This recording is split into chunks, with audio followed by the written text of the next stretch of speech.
Hey friends, welcome to the Doing Better Show. I am Oliver Ox with my two lovely co-hosts, Danny and Jaws, and we have a very special feature today, or special treat today, I should say.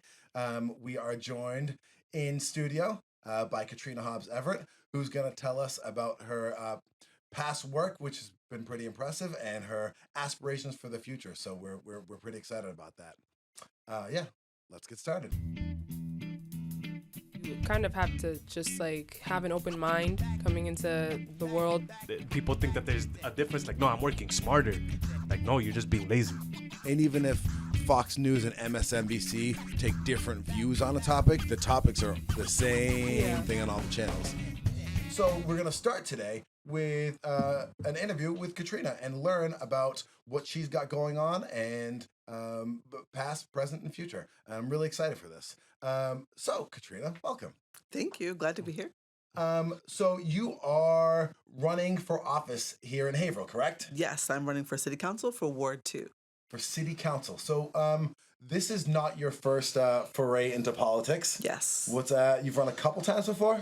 I have run twice for school committee at large. Twice for City Council at large, and once for school committee at large, because this is our first time ever having ward representation. I did not know that. I'm going to learn so much today. I'm really excited. So before all the councilors were at large? Yes. And at large just means just general, like... For the whole city. Okay. Mm-hmm. And now all the wards are separate? Yes.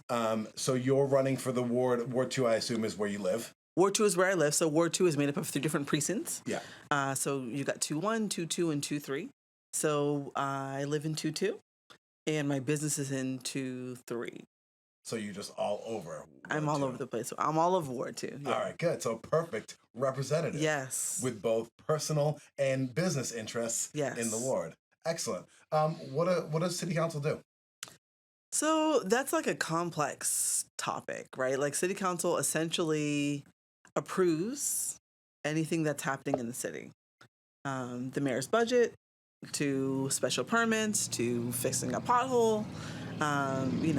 So City Council can't really propose new ideas or programming, but they are the ones that are responsible for making sure that things happen and go through smoothly with everything that happens in the city. Is that just on a practical, from a practical standpoint, is that like a full-time job? Like, how does that work out? Because I know you're not exactly someone with a ton of free time. You're a busy person. You're always active in doing things. You got a big family. Yes. How does that work into one's schedule if somebody wants to run for City Council? So it is essentially a part-time gig. All of the city councilors have full-time jobs. Most of them are business owners like myself. And yeah. So what do the commitments look like for that? So the commitments, you have weekly meetings, you have subcommittees. You are responsible for following, obviously, all of the minutes and kind of making sure up to date. Anything that goes before City Council, you'll have to have read all of those documents to make sure you're abreast to make a sound decision. Right. But you work together as a team, so it's not like your vote is like the end-all, be-all. Right. You work together and, you have to have a quorum for things to pass.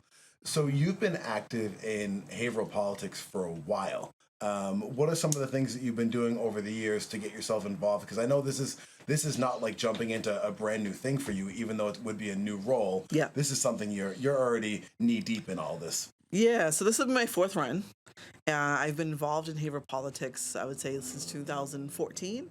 2015 was my first actual official run, but I've been a part of almost every subcommittee that you can think of in the city. In particular, all of the newer diversity committees that have happened. I've been a part of those subcommittees and HEC, which is Haverhill Education Coalition. Yep. I was part of that. And Mount very Washington brief stint as a part of the Haverhill. Oh, you did too. That's right. Yes. That's right. That's where we reconnected. Yeah, we did. We reconnected. Yeah. We've known each other for a long time. Not known each other well for a long time, but we've crossed paths many times over the years. Yes. The last 20 years almost. Yes, definitely. Yeah. At least. Yeah, at least. Yeah. 2 husbands, so it spans lots of careers for me. No husbands for me yet, but 2 husbands for you. Yeah. yeah, and lots of and throughout your career. So Yes. that's yeah. So anyway, enough about me. So yeah, what do you think you bring to the table? Like, So I am different than the counselors that are currently there. Most of the folks that are there are great, right? But their backgrounds are in insurance, real estate, lawyers. I'm a social worker by trade, right? I'm a human service worker. I'm rooted in the community. And so I have my pulse on the tempo of what goes on in this community. And I really do think that there's a disconnect. In fact, historically, when things have happened within the city that the council has wanted to kind of get a tempo on like what's happening on the ground level, I'm who they reach out to. really?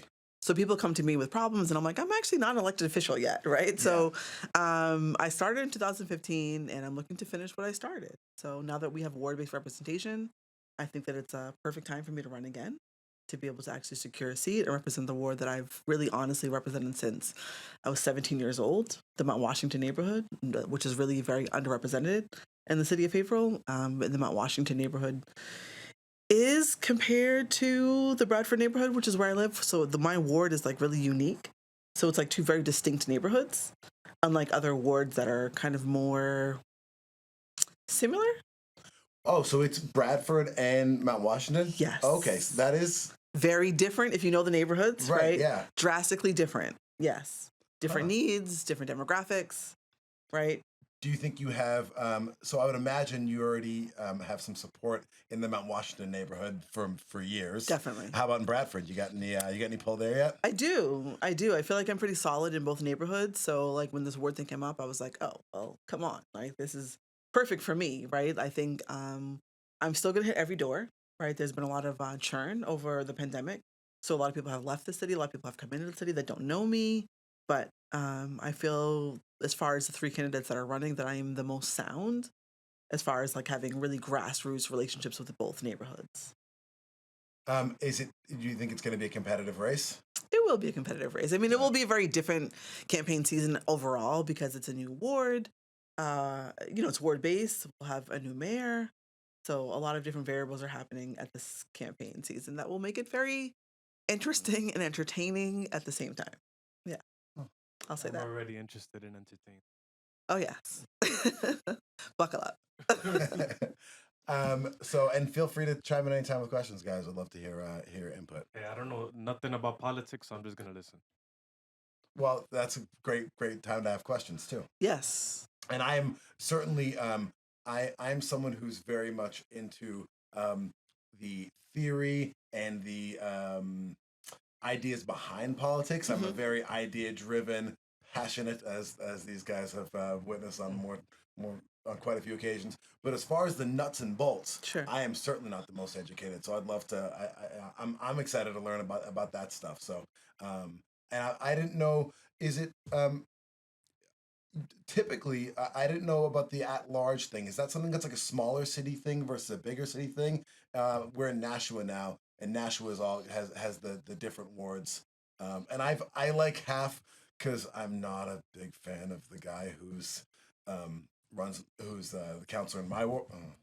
Who's the counselor? Sorry, some errors with my busy feet. So I'm not a big fan of the gentleman who's a counselor in my ward. I've reached out to him a few times and have not had the type of responses I would hope for.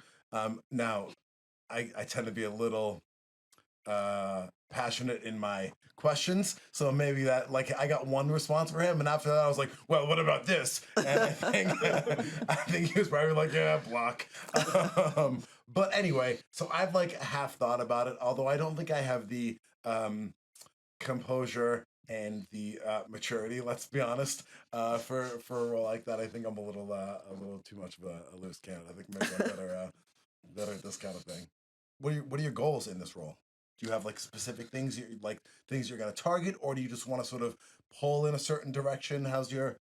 Obviously representing your neighborhood and representing the people that you have been advocating for forever. Yes. is number one. But are there in doing that, or you're saying, all right, here's what I want to get done. I got this, and the next that are on my radar, or is that sort of something that's not really in the purview of city council, and you're just trying to make sure your constituents are heard? So this is the thing about running for office. Everyone has to have a platform and the things that they're passionate about, and I certainly have those things, but ultimately your job is to represent your constituency, right? So what the people want is what you're supposed to bring forward. The thing that I think is most exciting about having wards is I have fought for the Mount Washington neighborhood since I was literally 17 years old. And so being able to stand firm as like, the representation of that neighborhood in accordance with the Bradford neighborhood as well is really important to me, right? Because it has been the most underserved neighborhood in the city of Haverhill historically. Right. In what ways? In all of the ways. There are no banks there. There's no grocery stores there. There's no sit-down eateries there, right? So it's like a food desert within Haverhill, right? Like, so just think about that. If you know anything about food justice, you'll have a concept of what I'm talking about, right? We were talking about this a little bit a few weeks ago about food deserts and the accessibility of good, healthy food and how important that is. Yeah. So the Mount Washington neighborhood is desolate of everything. Everything really sits in the acre or downtown, right? So when you think about all of your, like I said, my background is human services and social work. So when you think about all the human services agencies, those are all in the acre. The Boys and Girls Club, the YW, the YM, the library, right? Like City Hall, everything is in the acre. Nothing is in the Mount Washington neighborhood. And nobody really reaches out to the Mount Washington neighborhood. And data shows the folks in the Mount Washington neighborhood don't come into other areas of the city for services. So it's a very underserved neighborhood. About 10% of the city lives there. It is very high Latino, Hispanic, Spanish speaking, right? And so the needs there are prevalent to any other city. Yeah. Haverhill is really unique because it's demographically very diverse, geographically very diverse, right? And so oftentimes people focus on where the councils have historically come from, like Bradford, right? And have overlooked the other needs of the city. So I think this ward-based thing is going to just spin Haverhill on its head. Interesting. Yeah. So for those of you who don't know, Haverhill is a large city in its footprint, and there really are there's a whole range of housing types in Haverhill, of neighborhoods. I mean, you can really as you're saying, it's very diverse. Yeah. And there are hugely varying needs. Do you think there are transportation issues for the people in your ward? You said they don't really get out of the neighborhood. Are you trying to make things more walking friendly?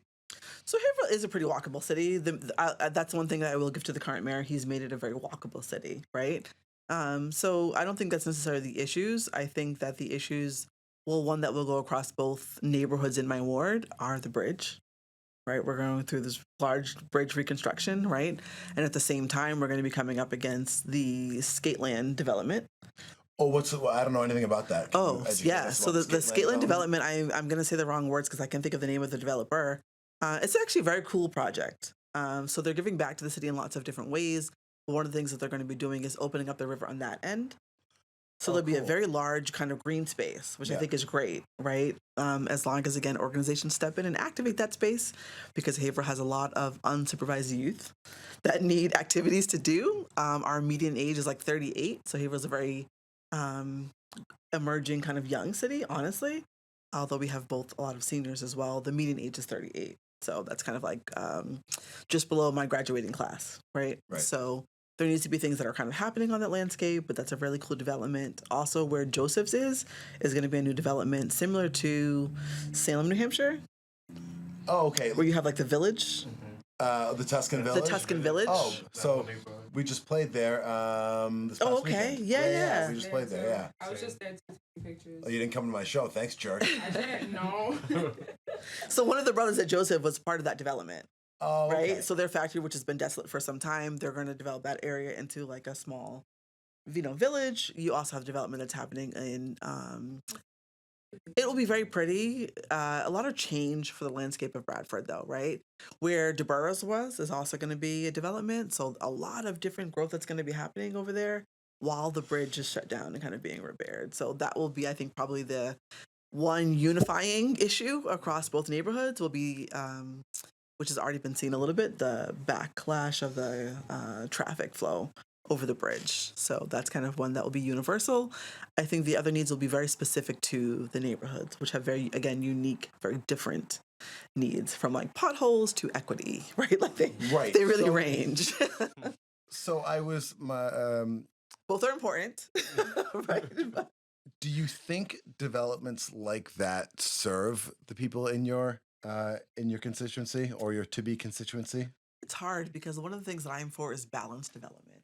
And I don't think Haverhill has necessarily considered all of the variables when it comes to development. Again, no knock against the current mayor, but development has happened a lot. And like our schools are overcrowded. And I remember when they made the new middle schools being in high school and being like, where are these kids going to go? Like, this is at some point going to catch up to us. And I feel like that's where we're at. So the things are catching up. Like, not everyone coming into the city is just single and going to stay single and not have any kids. Yeah. So at some point, it's going to put a wear on the community. And that's why balanced development is really important.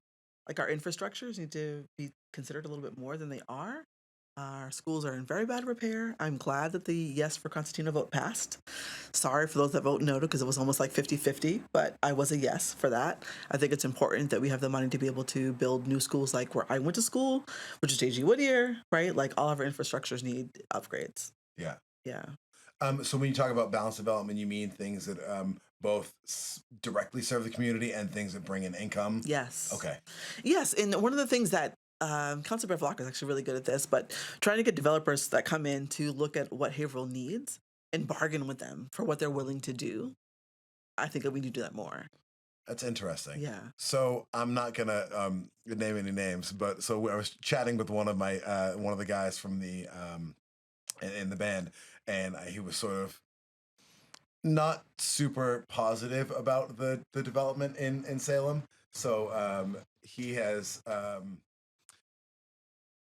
I don't know. I'm sort of on the fence with that kind of stuff. So we were down. I'm gonna bash Central Florida a little bit. So I recently in the last couple years, recently vacation to Central Florida and then out to Arizona. And I like one of the things that I don't love, and maybe I'm just being, I don't know, maybe I'm just being small minded, and that could certainly be the case. But there's something like some of these developments feel very artificial and very commercial. Oh yeah, yeah. And like one of the things when I like after going to Central Florida where my brother-in-law has moved a couple years ago, and being out in Arizona where we have other family, it made me be like, yeah, this is nice to visit and it's nice and warm down here, but like I miss New England and I miss like the more organic growth that happens here in the old mill cities and like how neighborhoods aren't these like pre-planned, like built in, these 50,000 houses built in a year and a half. And then like, 10 miles away, everyone's got to have a car. And then there's this giant shopping complexes. And then like you're another 20 miles away from the industrial area. And it all feels very artificial. And so anyway, I was sort of sharing that vibe. But I don't know if I'm being just small-minded or if I'm sort of if I'm being aesthetic over realistic and practical. Like maybe development needs to happen, right? We need to have the income coming in. We do need to always keep building. We do need to always keep looking forward and building things for growing populations and to serve populations. But there's something about this sort of contrived nature of some of these developments. I don't know if I'm making any sense if I'm just rambling on like an idiot. So I get you, because I went to Florida for like a month last year, and like everything's very like it looks the same. You driving down the road, and then you just see like a bunch of buildings. You drive a little bit down the road, and you see a bunch of buildings, and then you just see a bunch of buildings getting built that look exactly like the buildings you drove by. It's like everything looks the same. I definitely felt that you could drive literally like 10 miles and see like the same type of structure, and it would just all be the same. And yeah, I like how around here is more like aesthetic, and like I feel like that comes from like just because everybody came here first, or at least back then they just started building stuff like whichever way possible, and like everything just looks like it has its own like feel. Like when you go over there, it's kind of like linear. Over here is not like that at all. But so I guess my sort of where I'm not sure is because that feels kind of Disneyland shopping mall-y. Sure. And like it feels very commercial, and I guess what comes along with that is like a sort of exploitative vibe to it. Yep. And like I don't know, but I don't. I feel like I'm. Is it necessarily like that, or am I completely off? Completely off base? What do you think? So I lived in Virginia for a year, and I lived in Maryland for a year. And when I lived in Virginia, it was like that. Like everything was like these developments, and then there was like these centers, and you couldn't go. You didn't have to go far to get access to like grocery stores, which in some ways is cool, especially when you live in a more rural area. And I never thought that would be the case here, but that's what's coming, right? Are these like centers that there's like housing and there's restaurants and there's a Starbucks and there's like everything kind of right there within like a 50-foot radius, and then there's like another one, right? I don't know if that can be stopped necessarily, right? But there is something that feels I don't know if this is a word, but gentrific, right? It's like gentrification-ish Yes, involved right. in it, right? Exactly. And so I think that there should be some sort of, when I say balanced development, like development that is accommodating to the structure, the architecture, right, of the city that fits the city's current needs and brings in space for folks to come in. Like we shouldn't be displacing people to bring in new folks. I think one thing that I did like about the one in Salem, the Tuscan whatever village, Yeah, Tuscan Village, is that it does have. I don't think they finished it, but it is the housing right next to the shopping. Yes, and making it walkable is obviously making things more accessible. Although I don't think the rent on those things that they're putting, those condos and apartments that are going up there, is going to be too accessible for too many people. Is there a way? So you mentioned like, oh, there's going to be the Starbucks there. I feel like the thing that would make me feel better about it, and of course my feelings are the most important thing, is like if it wasn't a Starbucks, it was a Bob's Coffee, or like whatever the local, the small business aspect. It'd like, be cool if like imagine there was just like, how they have like that grass area, right? Just like a bunch of different like food trucks. Just so, and since they have like the sitting area, I feel like that would be cool to put there, like just food trucks, and then the sitting area, how they have the little fireplace in the middle, and everybody can just bring their food to that little table. That'd be nice. I love the food truck thing in general, right? Because that speaks to exactly what I'm talking about. It's like it's accessible, low cost of entry for businesses, and it's almost all. I mean, 99% of the food trucks you see are somebody's. My aunts, so. Exactly. So somebody's on, right? Yes, not some corporation, right? And I think, anything like that keeps money circulating in the community. Yes, it always feels better to me than because that's the Central Florida thing that is because it's all Walmart, Target, yes. Like all of it, and then not all the restaurants, but the vast majority of the restaurants are Olive Garden and like all those big chain restaurants that are sucking the money out of the community and sucking the resources out of the community, and not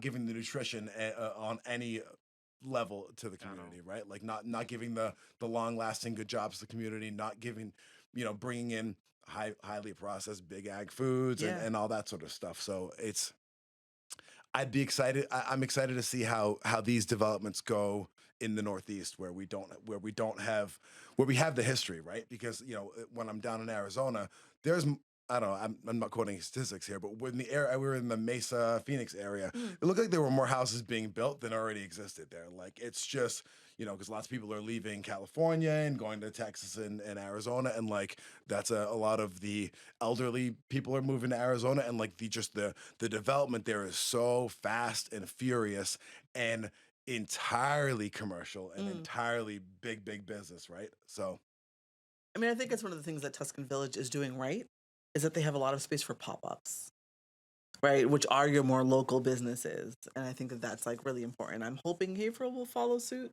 with the, we will have a little Tuscan Village where the parking deck will be.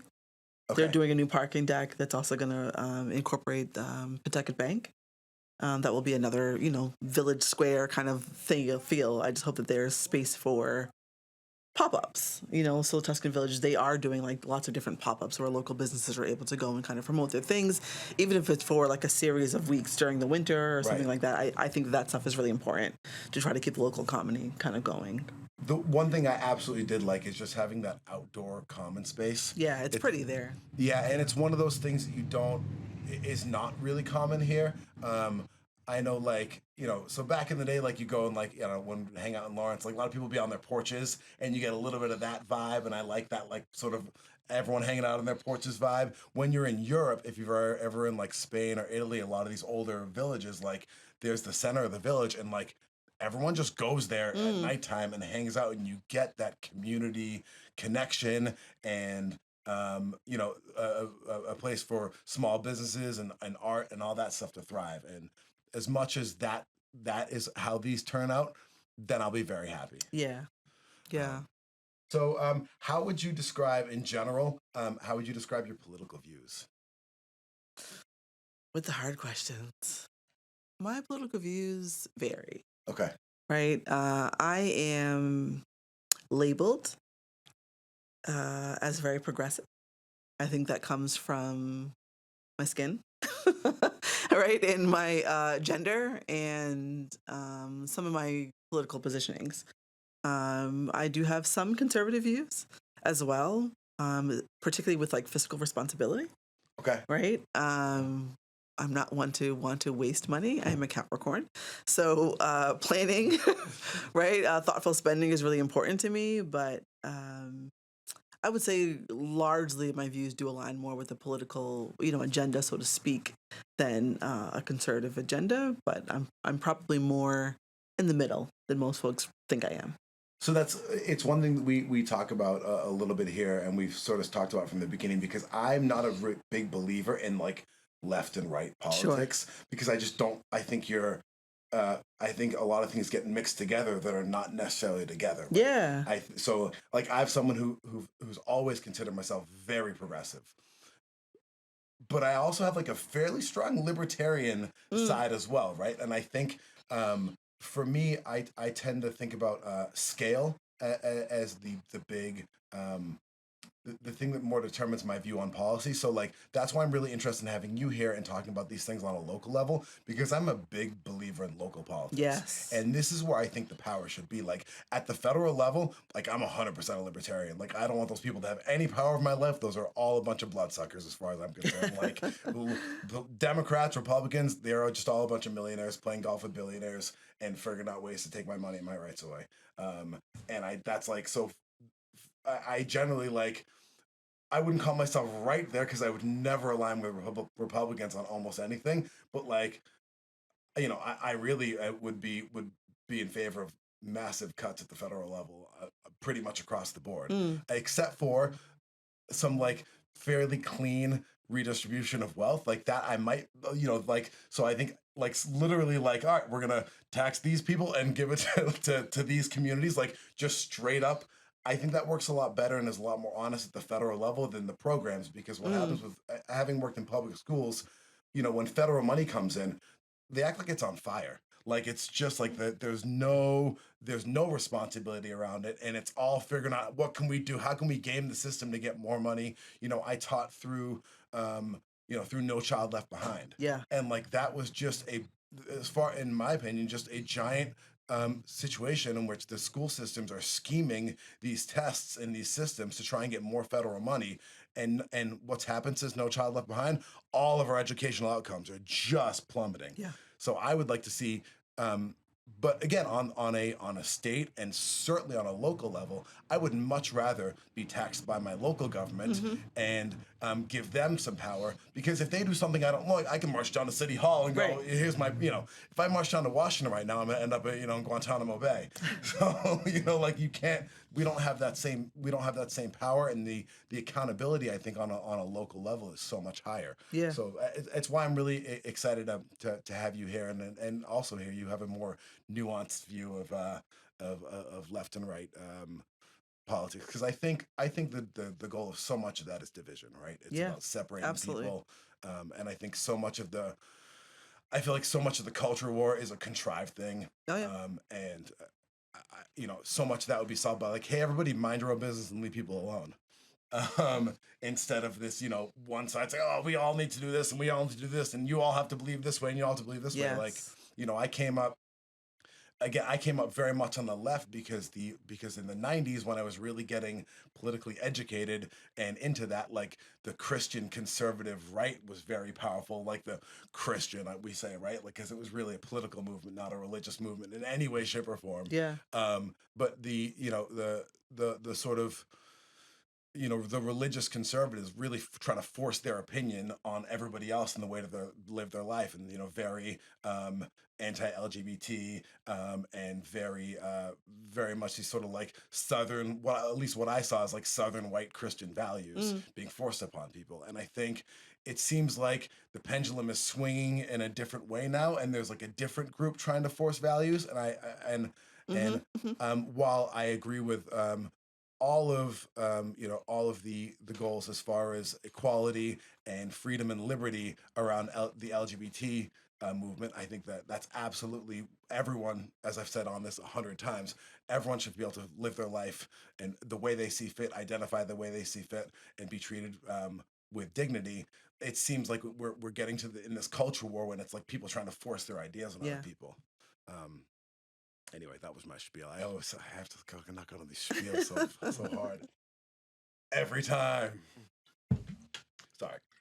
It's how we do better. Yes. And if you're watching, and please get in the comments and tell me how I'm wrong, because I'm sure I am. As I've said many times, I am very passionate and I get very worked up at times. But I'm learning and growing, and I'm sure when I look back on my views 10 years ago, I say, oh, well, you were wrong about that, and you were wrong about that, and I hope 10 years from now I'll look back and go, oh, you were wrong about that, and you're wrong about that. So, and that can only come through feedback and people's ideas, and I'd love to hear. I'd love to hear where I'm off. I know. So faith is a big part of your life. Yeah. How does that inform your work and your mission with regard to politics or otherwise? Again, with the hard questions. Sorry, I'm not good at easy questions. So most people that know me from my family. I'm from a very big family, and my mom has birthed 13 kids, 11 living. My dad recently passed, but was a Pentecostal bishop for 64 years. Wow. Yeah. Just a year shy of what my parents were married, which is 65, just this past June. So yeah, I grew up with faith being an integral part of my life, and is still a very integral part of my life by way of morality, and that's where I get my sense of justice and integrity from. I don't view those as separate, which is interesting what you were talking about. That it has been an ongoing struggle with the Christian community, with the church, what you could say, capital C, right? The capital C church, in regards to their views and opinions, which is different than how I was raised, right? So my dad passed at 87 years old, and my mom is currently 84 years old. So my parents were like the age of my peers' grandparents, right? So they came from a time where they lived through segregation. It wasn't something they read about in books, right? Like that they experienced all black schools. When my father was called to come north to preach, he was looking for people of color. He was like, God, I don't see anyone that you want me to preach to because they're all just white folks and trees up here. And he would come to, preach at a very diverse congregation. So the way that they taught us the gospel was not through the lens of brutal patriotism, right? Although my father was a veteran and very much, I think, patriotic. But they had that, what some might call a DEI lens before that was a thing, right?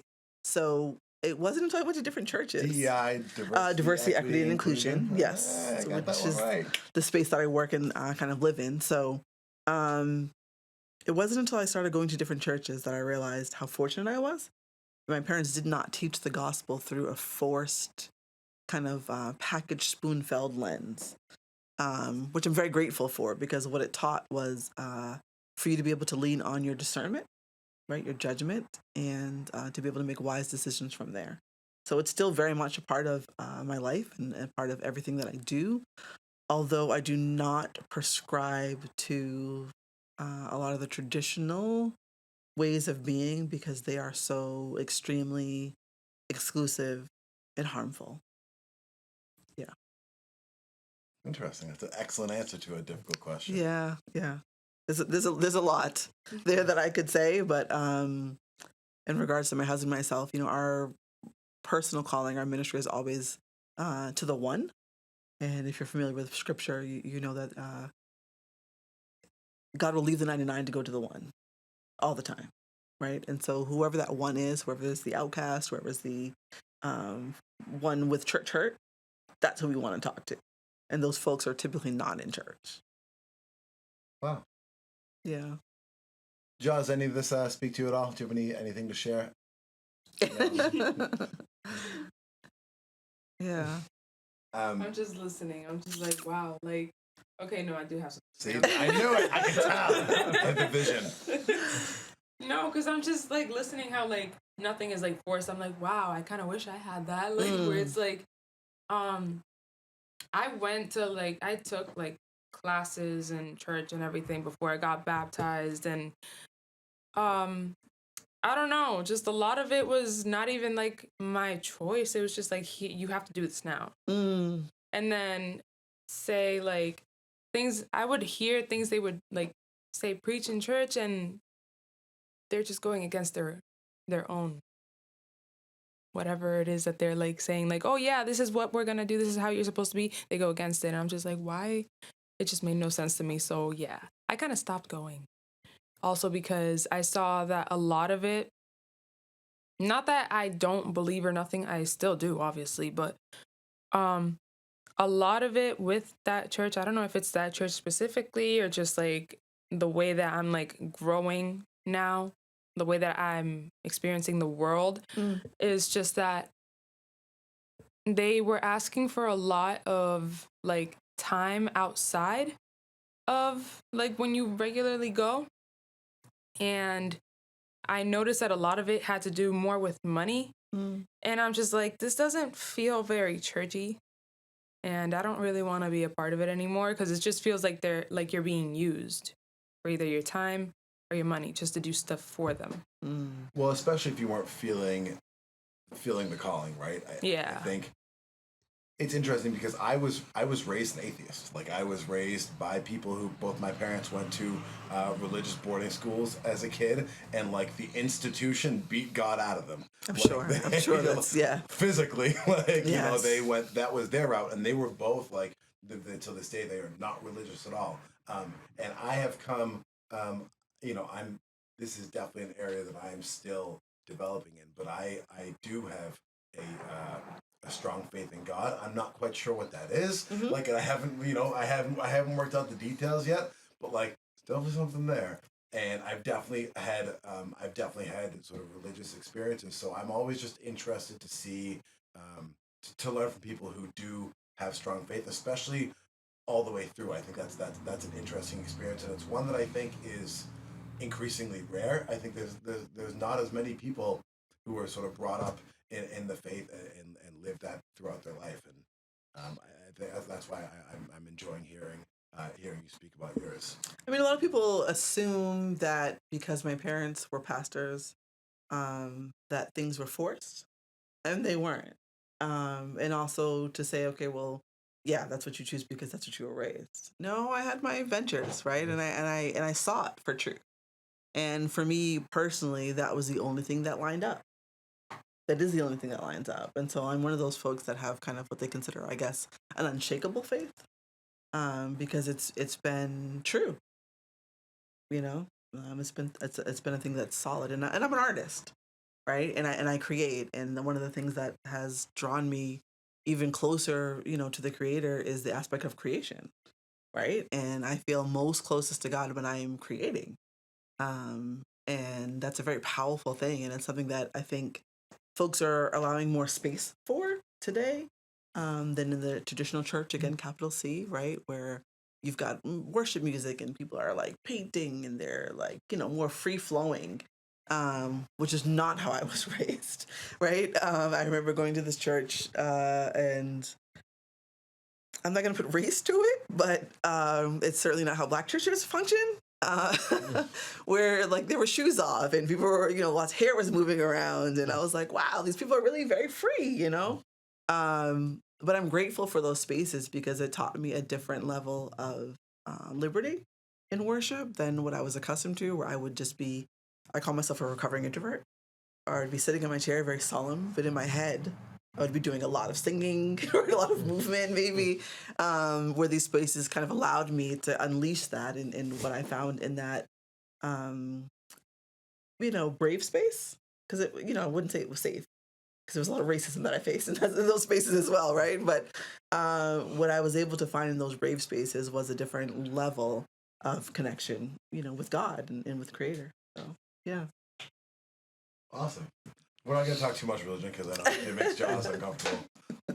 No. It's just because, like, I don't feel like I'm set on one thing. I'm still, like, learning. So, yeah. Me too. It's like, finally, I mean, it wasn't that long ago that I just, like, moved out. So it's like now that I'm getting to see the world kind of like through my own eyes instead of just whatever my parents say. So now it's just like I get to learn more and then make my own decision. I'm still like in the learning. Very important phase. Yeah. I'll let you know when I'm out of my learning phase. Personally, like I never been big on religion, but my mom was always a Christian. She, always prayed before going to sleep and that kind of stuff. But like it never resonated with me until like I started living out on my own, having real life experiences, seeing why some people get stuck, whether it's like it all like kind of falls in line with like sinning, whether it's they let their lust get to them, or they let gluttony, or they let selfishness, or they let pride, and it's kind of like it's scary. You could kind of literally see what what all of their problems rooted to, and it roots back to like that.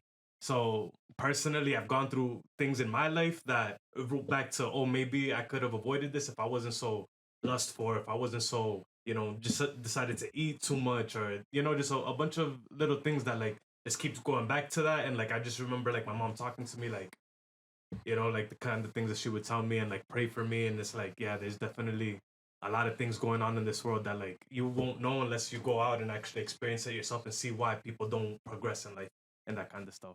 And I think that's a big part of it, being able to experience things on your own. And for me, I think there's value in some of that age-old wisdom, regardless of your relationship with God, or regardless of your religious views, or certainly regardless of your interaction with religious institutions, because obviously all institutions are man-made and flawed. Yep. And some, some more than others. So I think it's always a fascinating discussion. Something we sort of fall back to fairly often on this show. So it's I'm looking forward to rediscovering it over and over again with you guys.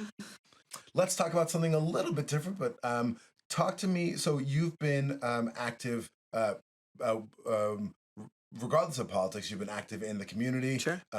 Tell us about Pose, and tell us about some of the other things that you've done over the years to get yourself out there and to be supportive of the community. Sure. So Pose is Power Self Education.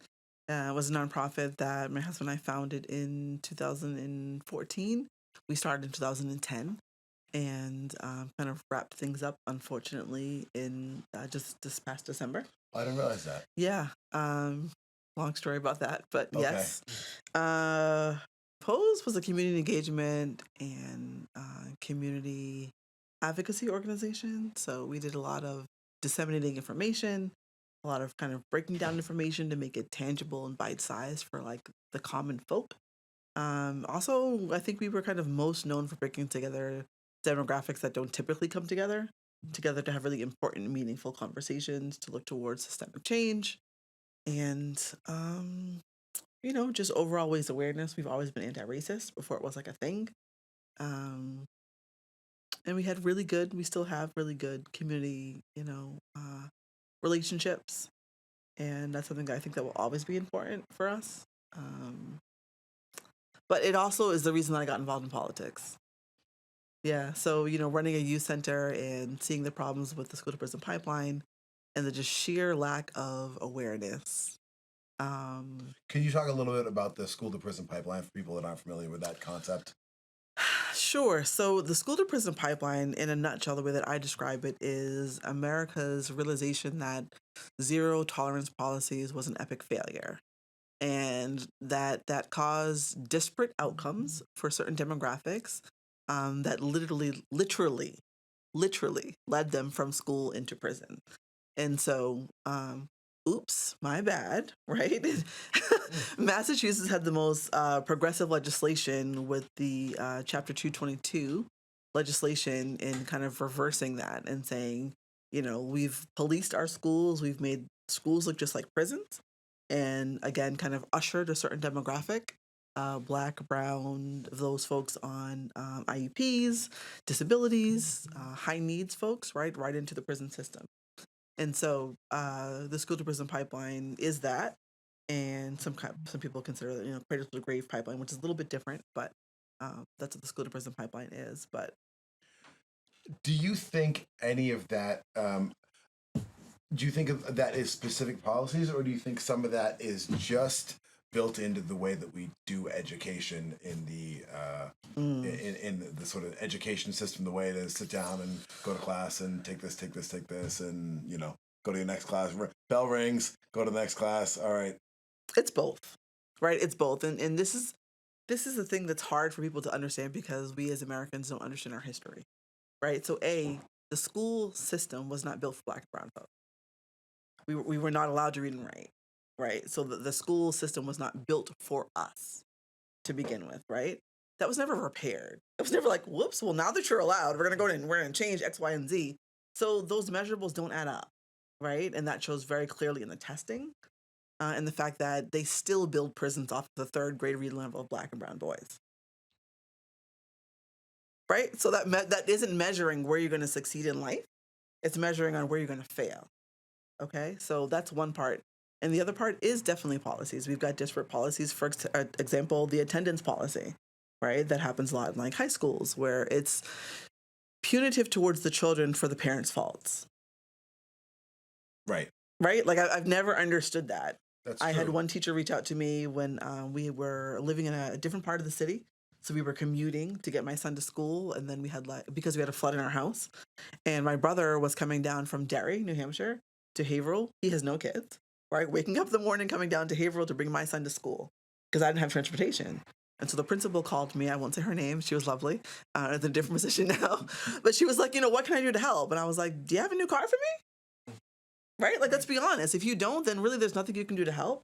We're doing the best that we can. So this policy disparately outcomes, right, against my son where it's not even his fault. Well, and you, the way you said it at first, I was like, because you said like, oh, the parents' fault. But I found so often that like when, fault is a judgy word. Yes.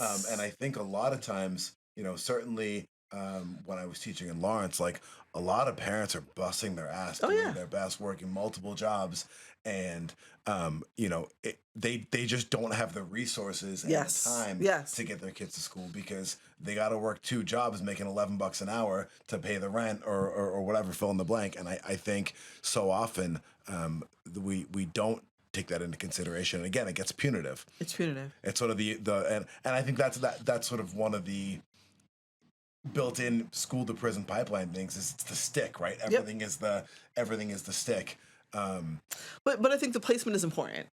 I remember when my son, who's 22 now, was in kindergarten. He was 5 years old, right? And I was a social worker at the time, full-term pregnant with my second son, and we were late all the time. And I remember this one time the teacher said to him, she's like looking down, a little 5-year-old him, "Oh, you're late again today, Billy." And I was like, "Eyes up here. I drove him. I was late today, not him," right? Like, let's be real about what this is that's going on. Like, your issue is not with my kid, but the fact that you're going to take it out on my child and interact with him day to day based on what I do is an issue for me. That's fair. Right? You're not starting with a clean slate. Right. Welcome, Billy. Be like, yeah. I don't know why you were late today, but you're here now. We're so grateful to have you. Right. So it was an issue. He stayed at that school for about another week until he lost his Gap jacket. It was the second one I sent him into school with. And the teacher would not help him find it. And she said, "That's your responsibility." Again, 5 years old. And I called the school and I said, "Listen, if I sent him to school without a jacket in the middle of winter in New England, you would call DCF. if you send him home without his coat one more time, I'm calling DCF. There was no more calls after that, right? But I also took him out of the school because it frustrates me because I have a level of privilege in my education that I know how to advocate for myself, that I know other people don't. Yes. So it makes me very aggravated that the system is kind of structured that way, that, again, has disparate outcomes on our youth. That's so, and the judgmental side of it is a big reason why I'm not a teacher anymore. And there's lots of wonderful teachers out there. Yes. But I work with some of you who weren't. And I think like a lot of the teacher culture is like this, like sit in the staff room and talk about how lazy and stupid all the kids and the parents are. Yeah. And like, it's gross. And you're not, the authoritarianism is the part that I think I find the most problematic for me, because you're not, you're a teacher. You're just there to teach your subject, right? Like I was a physics teacher. The only authority I have is I know a little bit more physics than you, and that's what I'm here to teach you. Like I'm not, I'm at no place of moral authority, or I have no right to come from a position of judgment on kids and families. I'm here to serve you. I mean, that's displaced. my job. Yeah. Like I'm a service worker in physics, and I think teachers should have, and more than that, the educational system should have some humility in dealing with kids and families, and say like, listen, I'm just here to teach you, and if you're here today, I'm going to teach you the best I can, and if you're late today, I get less of the day to teach you the best I can, but like, I don't need to come of this place of my high horse with my judgmental pointy finger, and I just don't see.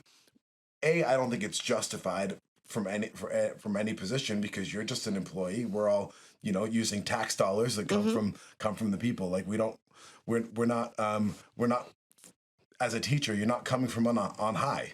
Right. You're just a teacher. Yeah. And again, I think there's wonderful teachers out there, and I like to think for a short while I was one and did my best. But your job is to educate as best you can, and not to right all the wrongs of the world, and to judge those who you think have stepped out of the holy path of education or whatever.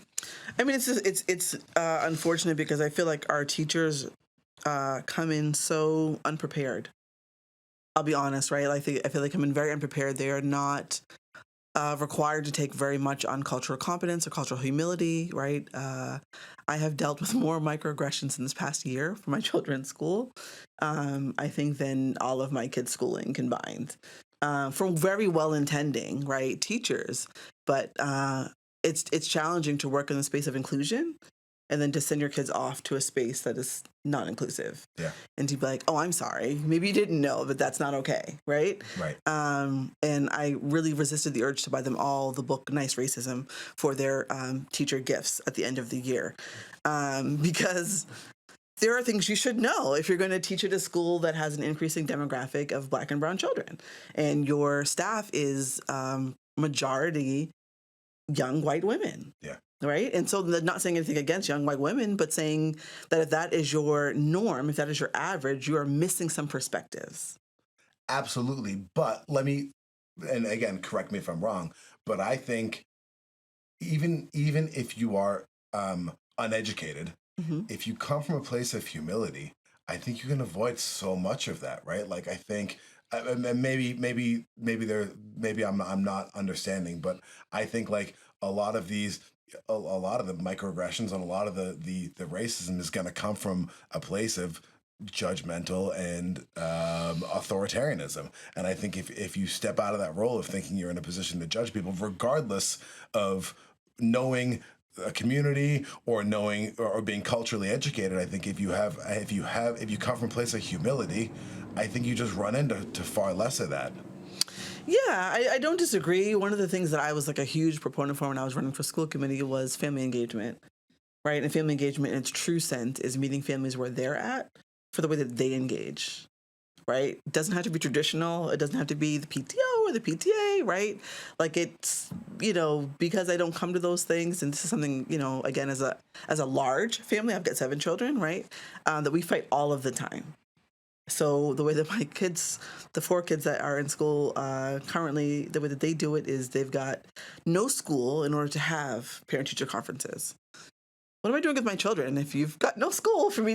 Right. No, I'm not coming to that, right? And the pressure and, again, kind of like the punitive approach to say, like, okay, well, you're not a good parent if you don't then do this. That's not the way that I engage, right? You're not engaging me in the way that I engage my kids.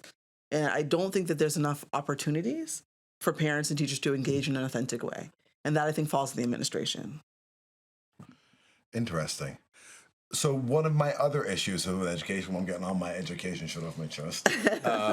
So one of my other things is I feel like we have this sort of industrial model of education where we're educating people for jobs that don't exist, and I think we have a system that better get your diploma so that I can do what with it? Get $11 an hour? Like, again, like it's not the a high school diploma that you have to be obedient for 12 years for and do all the right things and listen and be well behaved and not act out and on and on and on and on.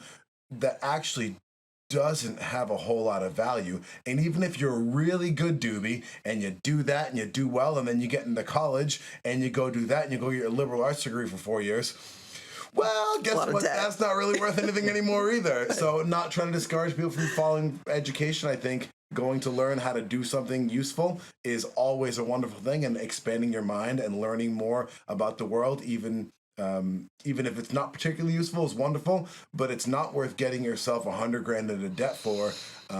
And so I guess the question is, do you how do you think education needs to evolve, and do you think we can move beyond the system? I think I mentioned Child Left Behind earlier, No Child Left Behind earlier, but I feel like that got us deeper entrenched into this old industrial system that doesn't, that creates factory workers for jobs that don't exist. So what do we do?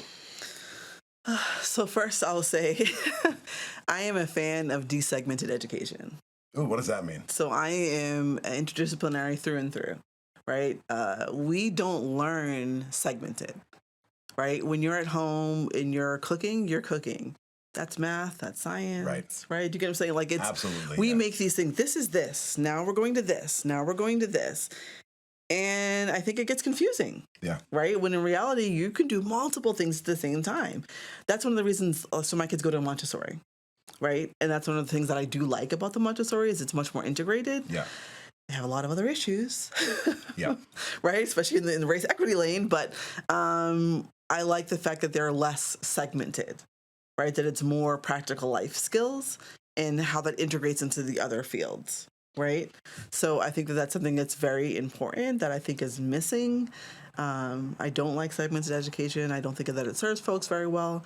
And I mean, let's be honest, Americans in general are not coming out of high school on par for the rest of the world. Not at all. Our students are not prepared. They're not equipped, not just to kind of go into the workforce, but to live, to balance a checkbook, to, survive the mental health of dealing with being rejected from a job, right? Like there are so many things that we are lacking that could be taught in school that are just not. So I am not an overall fan of the way that things are, but again, the way that the system was created wasn't upgraded.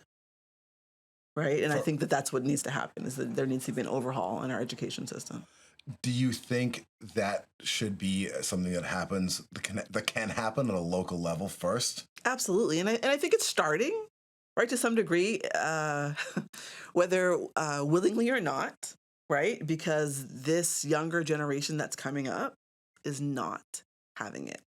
Like things that we were complicit to because we were told this is what you do. Right. Right. They're like, why? I mean, I was barely having it at that. But yeah, like, I got in a lot of trouble. You got to earn your stripes, right? Like, they were like, but for what, right? Right. Like, why shouldn't I come into a workplace with work-life balance from the get? Right. And they're not wrong, right? And so what has happened is the workplace has shifted. Yeah. And we're like, well, wait a minute, we can do that? So I think education is starting to change based on the fact that students are coming in armed with education that the teachers don't have. So now it's a power issue. And they're like, oh, well, what? Google, oh, dang, they're right about that. That did really happen. Yeah. So now how do we handle that? And can I say that, or will your parents be mad? Right. Right? So I think one of my big disappointments over the last 10 years in education is I thought that with the level of technology, when I first saw Khan Academy, I was like, whoa, this is a whole nother level. Like, this will give us the ability to individualize education Yep. and meet students where they're at like we never have before. Like, we don't have to do everybody doing the same old thing. But none of that's happened. Like, we're still doing pretty much everyone does the same old thing. We're not meeting people where they're at. And I thought, with all this technology, education should be getting less expensive and more accessible at all levels. Like, right the way through master's degree, education should be getting more accessible and less expensive because we have all this technology at our hands. And it's literally the opposite's happening. And, the libertarian in me looks at the graph of the spending of the Department of Education, the federal Department of Education, and going up and up and up over the years, and then American test scores going down and down and down, and goes, well, maybe we should not have a Department of Education anymore. We shouldn't have test scores. Well, so We certainly. I mean, for what do they prove? Right, you pass MCAS. What job can you get with that?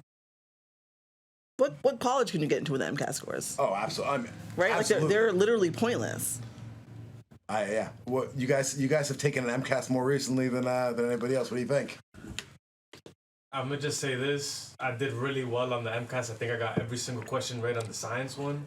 And like nobody has ever asked me once in my life what I got on the MCAS. Or nobody's asked me once in my life if I have a diploma. And I've been through like mad jobs. Like it's too many to count.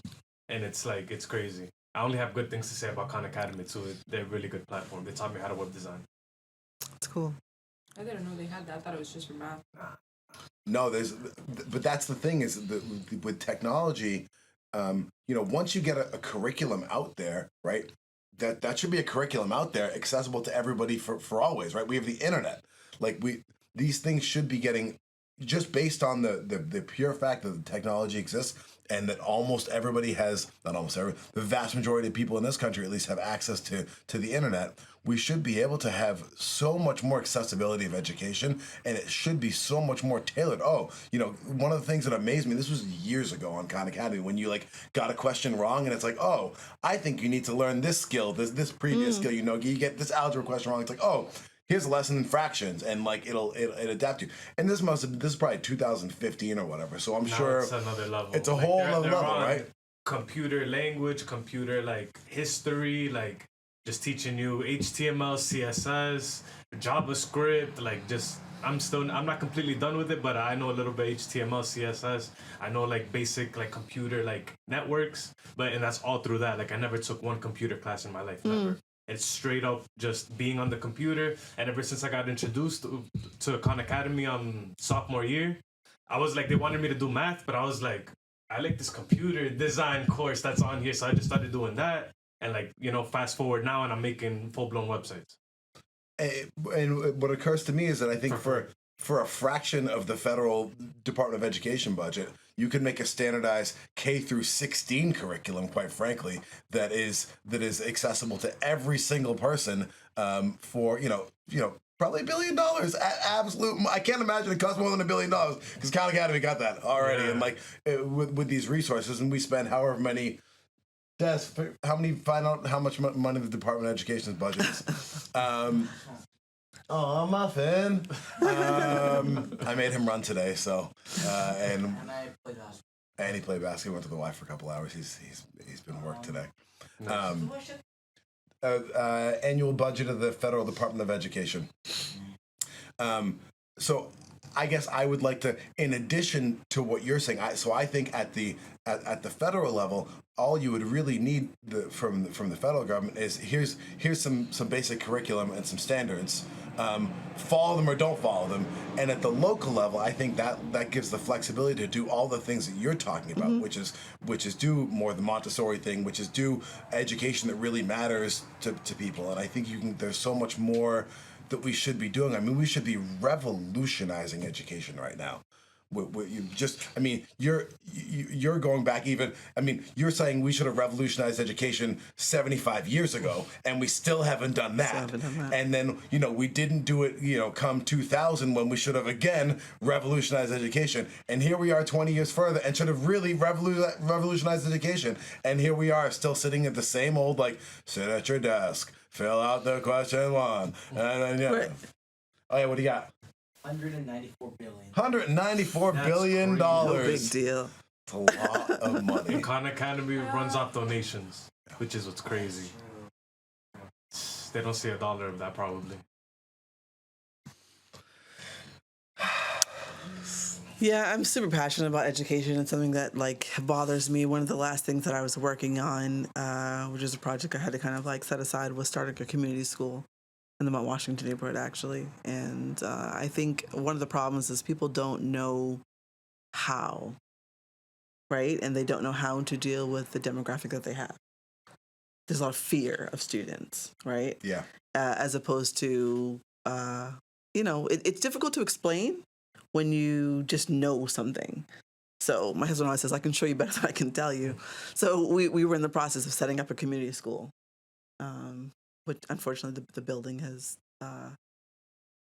moved hands, so we won't be doing it there. But that was the goal. The goal was to kind of show people that there's a way to do this with excellence. It doesn't the standard in which folks also hold youth accountable is pitiful. Yeah. And it's all lack of understanding. It's all fear. Yeah. It's all bias, and it doesn't have to be. But I think that's what's happened so much. Again, I keep going back to it, but with the No Child Left Behind and with this this laser focus on test scores and gaming the system, is I think there's a lot of throwing up your hands and saying, well, this isn't going to work, and we're not going to get there with these kids or with this group, or we just got to get them up to this, get them up to this notch, and so we're just going to sit there and do test practice all day. The methodologies suck, though. Oh, it's right. horrific. If you're not doing things that are, what I love is what is that school called? Ron Clark Academy. Right. How do you find ways to make the content connect? Which is, again, why I'm interdisciplinary, right? What's the name of it? Ron Clark Academy. Okay. Right? They got this big-ass slide that comes down. The kids get these Letterman jackets when they were able to effectively create, a sense of community, Yeah. right, for the youth, and then innovative ways of teaching the youth that meet them where they're at, and not the reverse. Interesting. Yeah. I would love to see, I guess so I taught at a small charter school. I taught at Lawrence High School. I taught at the Voc in Lawrence as well. And I found that, so when I first taught at the charter school, it was really small. I think we had, it had grown out of a middle school, and they were just in their second year. So we only had a freshman year and a sophomore year. And we grew to all 4 years, obviously, and I ended up with about 50 kids a grade. Had about 200 kids. And then they expanded their charter because I think there was some issues with some of the finances, and I think maybe people were a little not super honest with the bookkeeping. So they expanded their charter to 400 kids. The difference in that school between 200 and 400 kids was night and day. And I think there's so much value in a small community Sure, school like you're absolutely, talking about. yeah.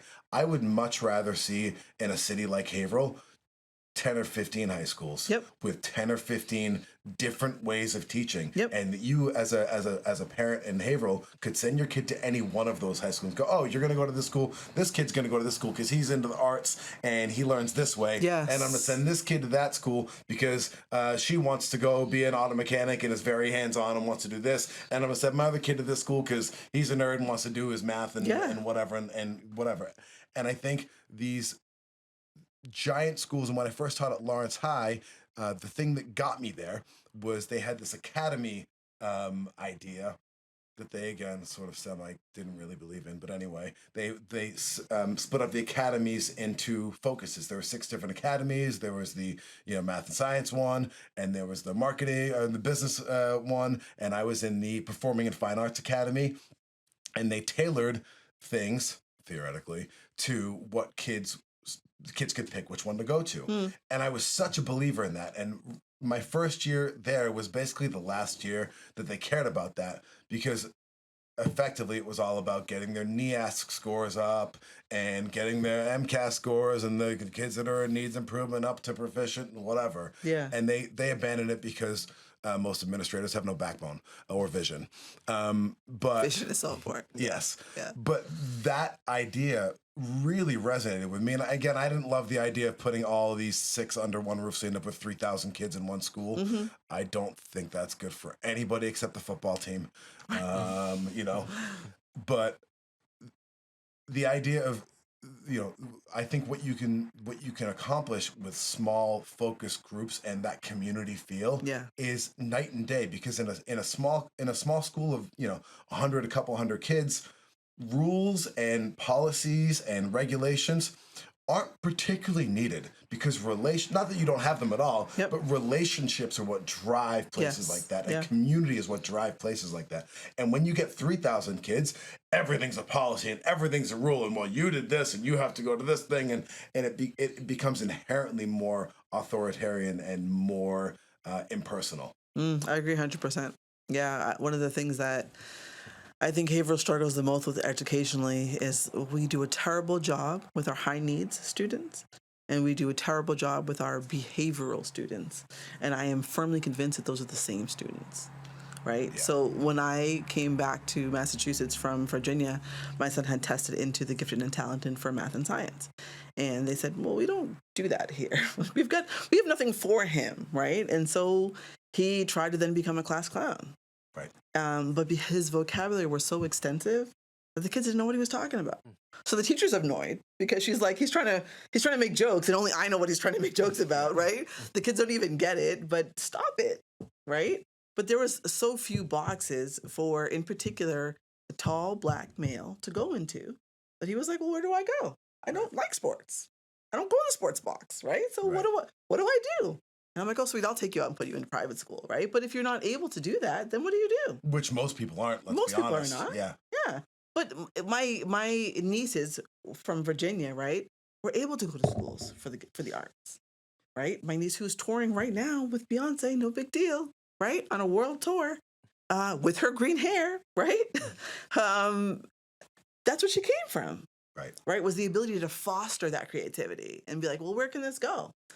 And I think so much of the issue, again, when you're talking about your high needs or your behavioral kids, is that we're not strength-based. We're not focusing on what the kid's good at. We're saying, no, go sit in the chair. Do the thing. We're going to make the thing easier for you because you're not very smart. Here's the easier thing. Right. No, it's not that kid's not smart. It's just you're trying to get a fish to climb a tree. It's a kid who's good at 100 things that you are no good at. And you don't know anything about those things. And because we're all in these large institutions with very, very narrow minds and no vision, we're not really putting these kids in situations when they're happy. And a lot of these kids end up getting out of high school and going into jobs and being much happier people because they get to go find a job that they're good at. And they're like those behavioral problems. They're not behavioral adults. No, for so many of these people, right? The ones who avoid the school to prison pipeline. Right? Like they end up doing just fine because you're not making them sit in a chair for 8 hours a day and read things that aren't interesting or valuable to them. See, no, that's where we get to where I'm talking about, parents and the cultural competency with the schools, because one of the things that we had to explain to the schools was our values as a family might not be the same as yours. And I'm not going to apologize for that. I'm not going to channel my kids who are creatives, right, into something different so that they can sit still and conform with your class structure.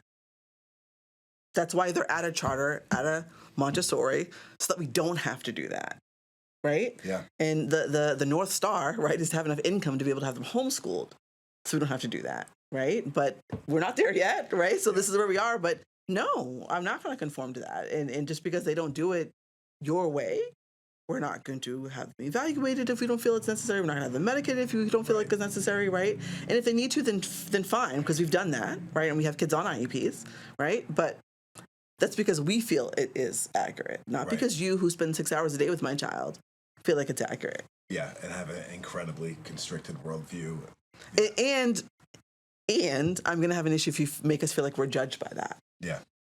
That's actually not okay. Yeah. So it's been a year. It's been a year with the schools, but I think it's important because again, we never. My husband and I, when I say we, speak just for ourselves. We're aware, acutely aware, right, of the privilege that we hold.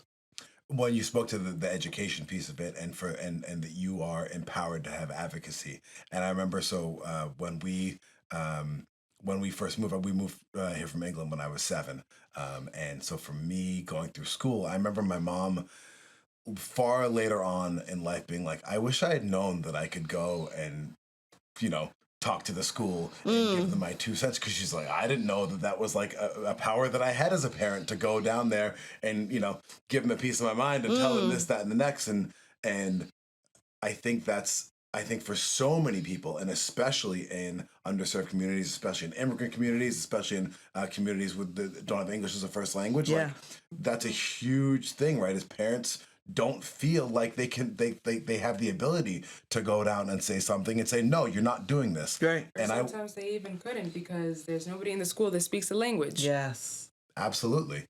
Yeah, so there's all these barriers, and I saw firsthand. So my first 2 years teaching ever, because I had come from the social services world, working with kids, my first teaching job was as a special ed teacher.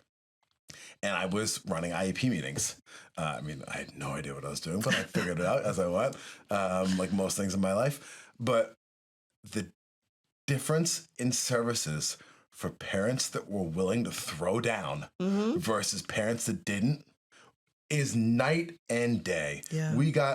I had a kid who had no disability that I could put my finger on at all. Very bright kid, but his parents would come down and they brought they had taken him to the doctor and they had got him evaluated and then got an evaluation that said things that I didn't think were necessarily true.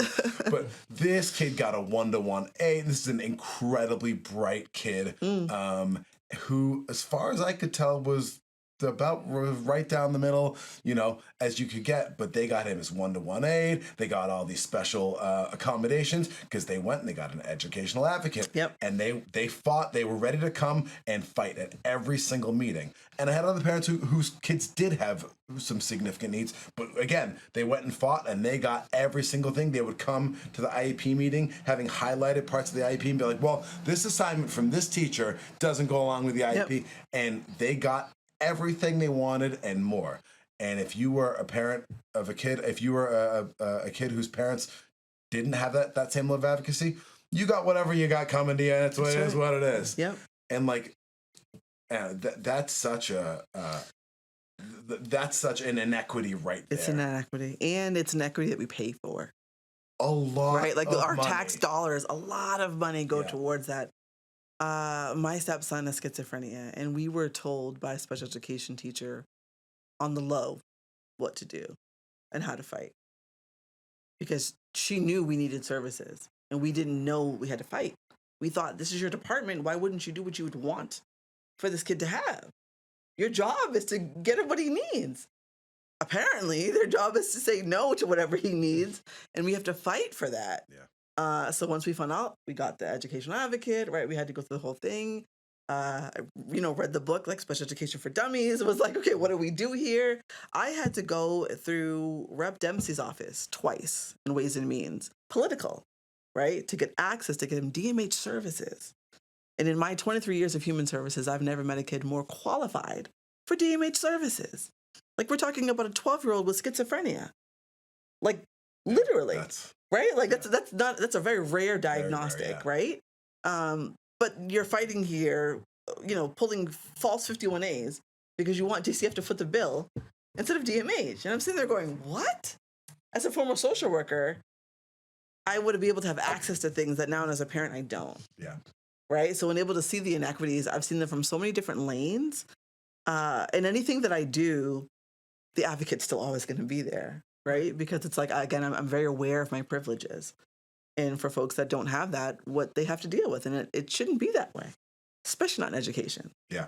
It's displaced. Especially not in education that's costing $10,000 plus in every, right? To the taxpayer, yeah. Oh, yeah.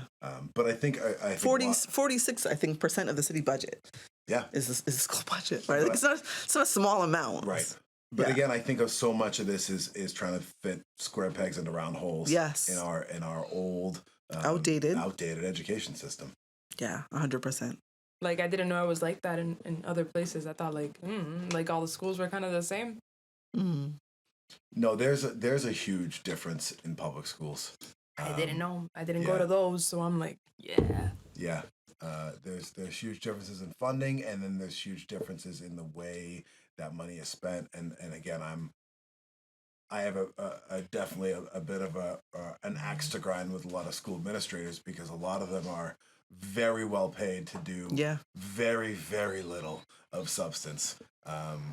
And again, it's a place where you should have people with vision who are willing to do new things and be part of revitalizing the system and overhauling the system effectively. And that's just so rarely the case. And I think people, rather than, I think this is true in any area, that the people who become successful aren't the people that that revolutionize and do make the big changes. It's the people that go, I'm going to go along and do the thing, and I'm going to go smile and, fill in all the right dots and then be very obedient. And then I'll be the assistant principal, and then I'll do that for a while, and then I'll be the principal, and then I'll be the superintendent, and then I will make far more money than I'm worth. It's true. No offense to any specific superintendent. Right, yes. But. No, I'm just like listening and like thinking back to like how like I went through the education system, like how I went through school and all that. And just thinking back to say like even times I would sit down with like counselors and they would say like, oh, it's my fault, or like, and I can't say specifics because people know me, but just like I remember going for help from a counselor and just I wouldn't get it at all. And it's not like, oh, I only went once. No, I would be bothering them and still nothing. Or if I did get an answer, this is like from a long time ago, it would be like, and I'm a child, so I don't know why they would say this to me. It's like, oh no, that's your fault. Or say like, when I was in 8th grade and I wanted to go to, like, we were like learning about like, oh, which high school you want to go to. I said where I wanted to go, and I got told, oh, I don't think you would be a good fit there. I'm like, what do you mean? Like, I understand the whole money-wise, but I did have the grades. Right. So, like, why wasn't there an option for, like, oh, if you, like, did what you had to do here, like, help in this area, and there was none of that. I'm just like, yeah, there was nothing I could do. And then everything else was, like, kind of sports-sided. If somebody did a sport, oh, automatically got here, or, like, got help in this area. And when I was younger, sports were not, like, available because you had to pay. Like, through middle school and elementary school, like, everybody that started in sports like that, and, like, once they got to high school, they got to pick wherever they wanted to go because of a said sport. Yeah, no. I would have had to pay, and my parents just couldn't afford that. Right. So there's just listening to, like, how different things are accessible to people is putting things more in perspective. And I'm, like, thinking, like, wow, I didn't realize that. I didn't realize things at the time. I thought it was just like that for everybody. Yeah, so listening to her, I definitely like got a couple of things to say, or at least like, education is important in the parents too, because like at least my mom, she was an immigrant. She came from the Dominican Republic, only speaks Spanish. I kind of just floated through school, not realizing like, damn, I'm mad smart. Because in reality, like I never struggled in school whatsoever. I just kind of used to try things and then I'd be like, oh, I'll be good at it. But I never had nobody like highlight it like, yo, like, you're getting high school math in 8th grade. Basically my freshman and my sophomore year, I did absolutely nothing in those math classes. Not flunked, but I was just not doing nothing in my math class. Passed all the tests enough to pass.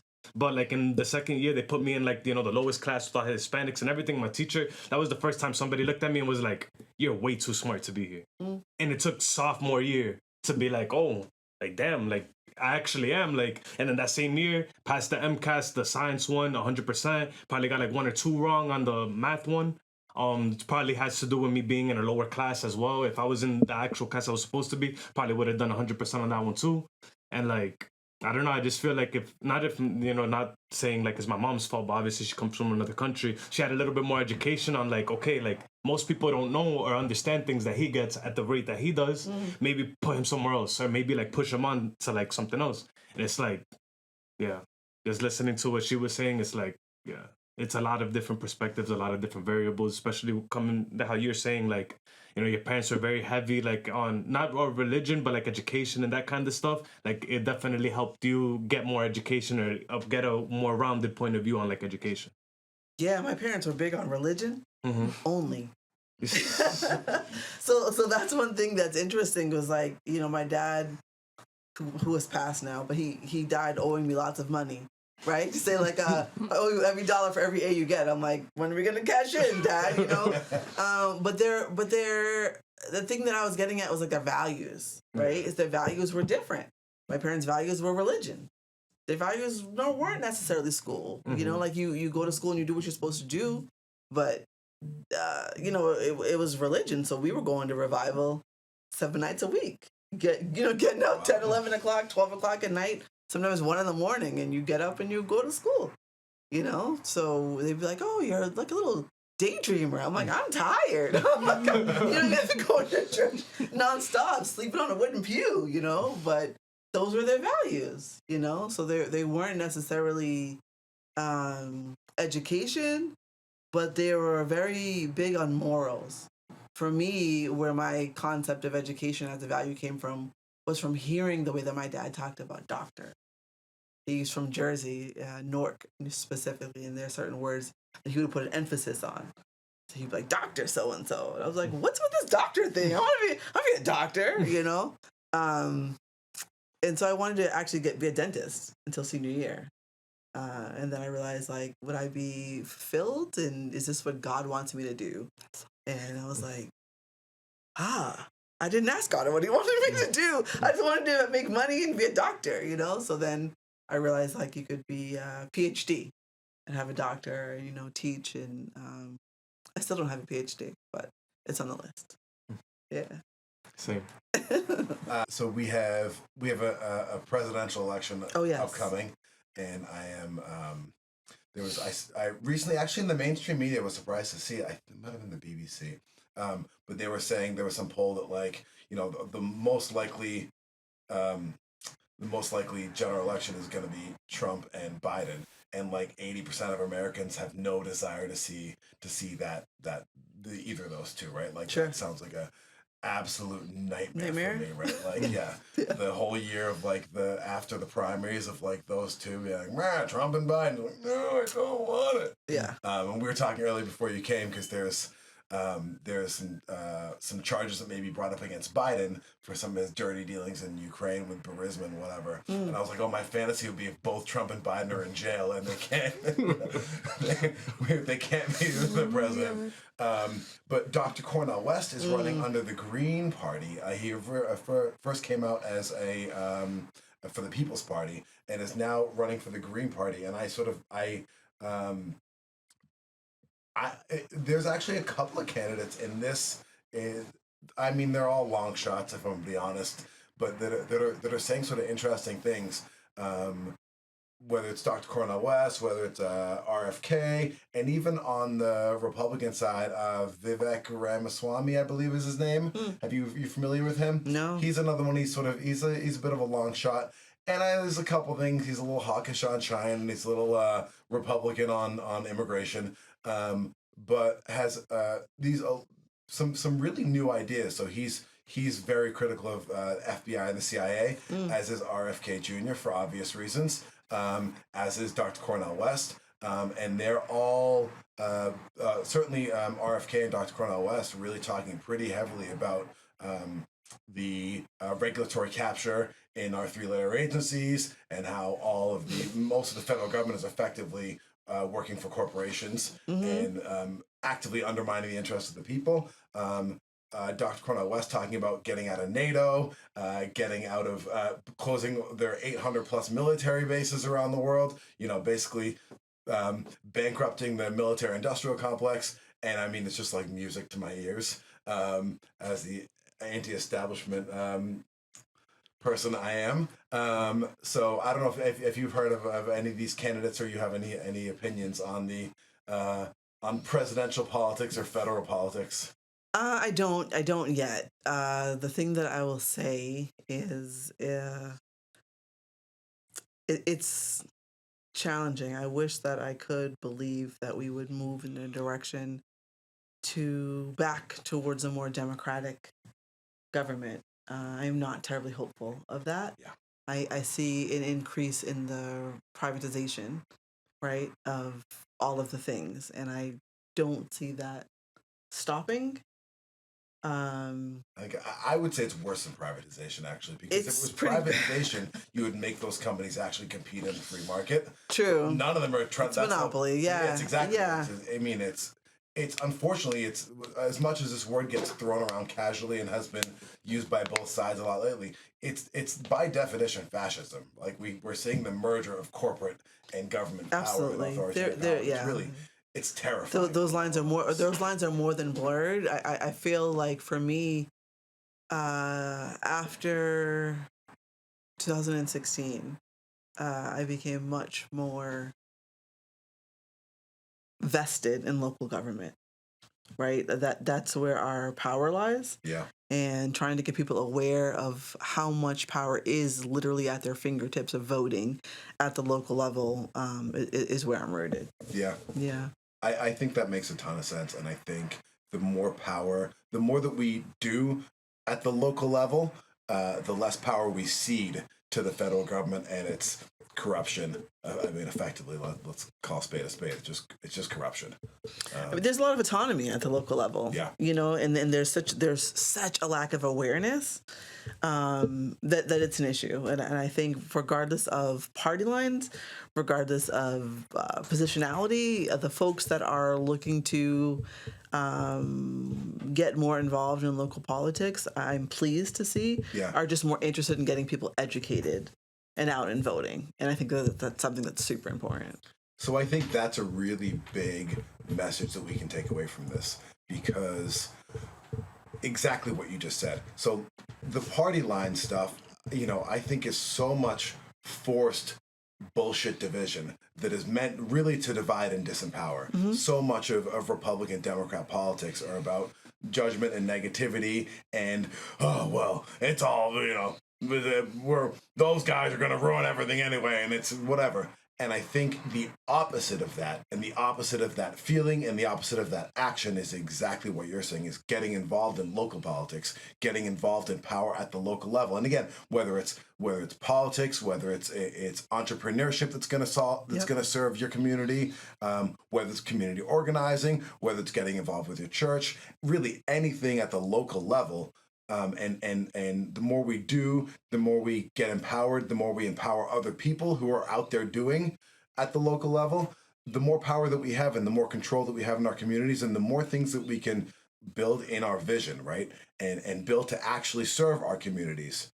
Because our communities are so diverse and we have such different needs, and these one-size-fits-all programs and policies that are given down from above, even if they were well-meaning, which they're not. They don't work. It wouldn't be one size fits all. It wouldn't work, even if they had best intentions possible. In a nation of 330 million people speaking however many different languages with however many different cultures, which is a beautiful thing. Mm-hmm. This is not. This should not be a handicap for America. Our diversity and our cultures and our language should be a boon to everything that we do. It's one of the things that I in my life have appreciated more than anything in life, is going and meeting people from different cultures, learning about their culture, enjoying their food, enjoying their dancing, enjoying their music, and their food. And their food, and right down the line, right? These are beautiful, empowering things that should be and really are advantages, and we need to use these advantages. And the way to do it is through our communities and through doing exactly what you're doing, which is again what you have done for 20 years now, which is building in the community and working in the community in all kinds of ways, and then by getting involved in local politics. So when are we going to learn more about your candidacy and your run, and how can we help? Yeah, so you can visit my website. It's Katrina Hobbs Everett with a K. .com. Put that in the link. KatrinaHobbsEverett.com. You can learn more about my campaign. I'm hoping to have the kickoff, I think July 12th is what we're looking at now. Okay, cool. And yeah, hopefully it should be a really interesting election season overall. And when is the election this year for? So there will be a preliminary. Okay. Because there's more than the seats. Right? So in my ward, there's 3 of us running for 1 seat. Okay. So you got to narrow it down to 2. Hopefully I'll be one of the 2. And yeah, hopefully people just, get more aware and get out and vote. We had our first mayoral candidate debate the other night, and it was a decent showing, but I really wish more people would just kind of pay attention to what's going on at the local level, because like I said, I really think that that's where the power lies. So if there's one plea that I can kind of offer, it's for folks to not just to vote, be an informed voter. Yeah, and I think that's don't let the mayhem and the disempowerment at the federal level, especially with elections and all the party politics and the way that the parties try and keep people out of politics and narrow the field. Don't let that affect the way that you view your local politics, because that's an entirely different thing. Mm-hmm. While you might say, you know what, I hate all these president candidates, which I think is a pretty fair position. That don't let that involve the way that you feel about your local elections, because your vote absolutely does matter. The chances of your local elections coming down to a handful of votes mm-hmm. is very, very high, right? That's very unlikely to happen at the presidential level or for your senator, but in your local elections, it could be a matter of a couple of votes, or you going and getting involved and volunteering and helping out could be the thing that tips the scale and makes the difference. So not only are local politics where we have the most power to make change in our communities, but it's where you as the individual have the most power to get involved and make your change and get your voice heard and get the people that share your values in a position that they can act on those values. Yeah. So the other thing that's important to know, I think, for folks is that we have a mayoral election, right? So the mayor's retiring. We will have a new mayor for the first time in 20 years in Haverhill's history, right? So it's a really big deal. And right now, I think there are 6 candidates that are out. And so for people to pay attention to what's going on and who is about what, it will really change, I think, the trajectory of the city and the direction that we're going in. And, we need youth votes. We need young folks kind of getting out and voting. My son, who is 22, has never voted. I'm like, well, you need to register and you need to vote, right? Because, that's y'all are like the emerging demographic, right? And so it's really important that young folks kind of get out and vote. And I think by way of that, word of mouth is super important. And so there's some young candidates like Yanni Collins for Ward 6 that's running for school committee that's like on TikTok. And I'm like, how do you do the TikTok? How do you get all these things, right? Because it's important to reach all demographics to get out and vote. Yeah. Right. So yeah, hopefully you're registered and you vote. I think I am registered. Because, I've renewed, my mass help, kind of stuff. And I think they ask you if you want to vote. And I was like, hey, maybe this year. Yeah. So... Do you have any resources for local where people can find more about the local elections? You know where people can look for that? Yeah, so if you go to the city website, you'll be able to find out where you should vote. Also, just mass.gov. You can kind of look up where do I vote? Who are my representatives? And that should tell you where you can vote. Because it did change. Yeah. Right, with the changing of the wards, things did shift. And so, for example, with my ward, which is Ward 2, part of my ward is now Ward 7. So, the lines changed and the locations did change. So, anyone kind of looking to that information should probably go to mass.gov and kind of look up, where do I vote? And I'll see if I can find some more specifics and put that in the comments as well for anyone who's watching and wants to learn more. And if anybody else has any feedback or any ideas about this, I'd love to hear what you think in the comments as well. Any final thoughts? Why are you?